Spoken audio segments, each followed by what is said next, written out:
Some Youth Organizing Academy. It's basically a school. It was modeled after the National School for Strategic Organizing. I really fell in love with the work that I saw going on at the Strategy Center.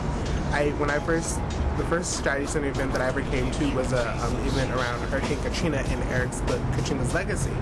And that was the first time I'd ever heard about anybody talking about building a black nation and, really, talking about the advancement of black people in a way that in a very radical way that I'd never heard before.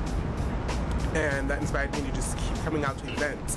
And the more I came into the office, the more I came out to the events, I found myself here like 3-4 times a week, and I just really, really fell in love with what they're doing here. And I saw SYOA as a way for me to be here as much as possible, just a way for me to be at the Strategy Center doing, what I come to fall in love with. Okay, the hardest part about being an SYOA is, for me personally, just like self-reflection. I have like as a Latina, a woman of color, I've always been taught to, just accept whatever's thrown at you.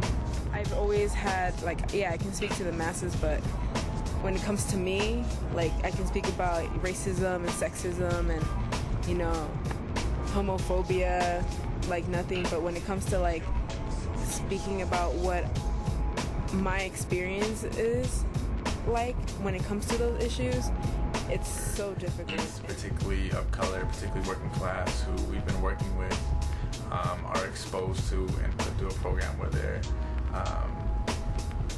exposed to a structure where they can go out and organize and be engaged in really, on the ground, intense practice every day, that they're here, and also have a class as well where they're engaged real theory that drives our work at the Strategy Center and all of our campaigns. That's ridiculous. Yeah. Yes, it is.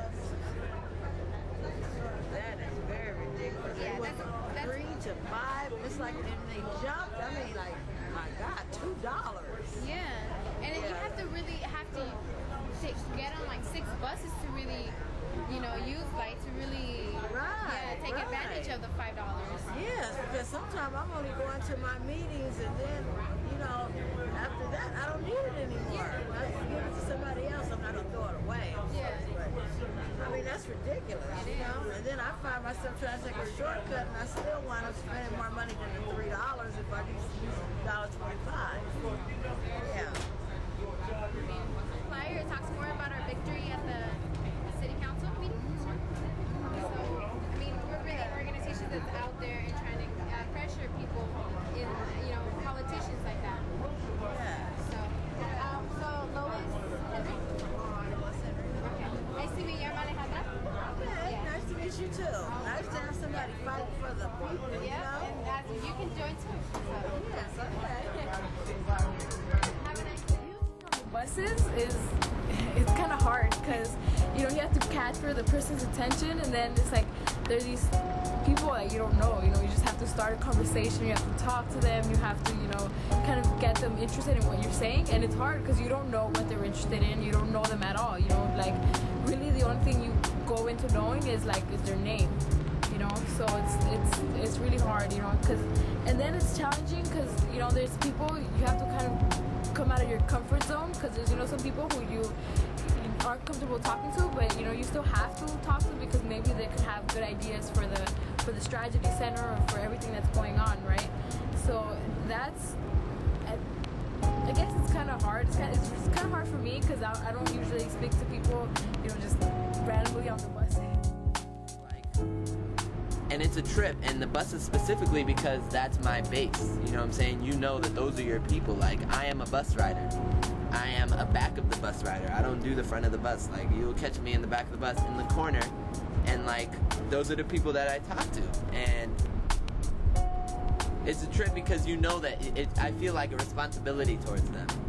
The same way that Patrice and Mark Anthony told me what's up, came to my school, took the time to work with me, and now I'm at the level I'm at, they deserve that same kind of attention from me.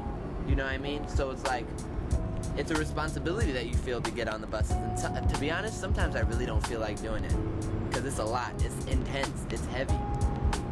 Today I had one of my most intense situations on the bus. And sometimes, you know, you kind of want to chill out, but you can't chill out because exploitation is still happening while you're not looking. Racism is still happening. Sexism, femicide, it's still happening. You can't chill out. The bus, organizing on the bus, if I had to explain it in the simplest way, I would just say it's necessary. It has to be done because that's where the folks are at.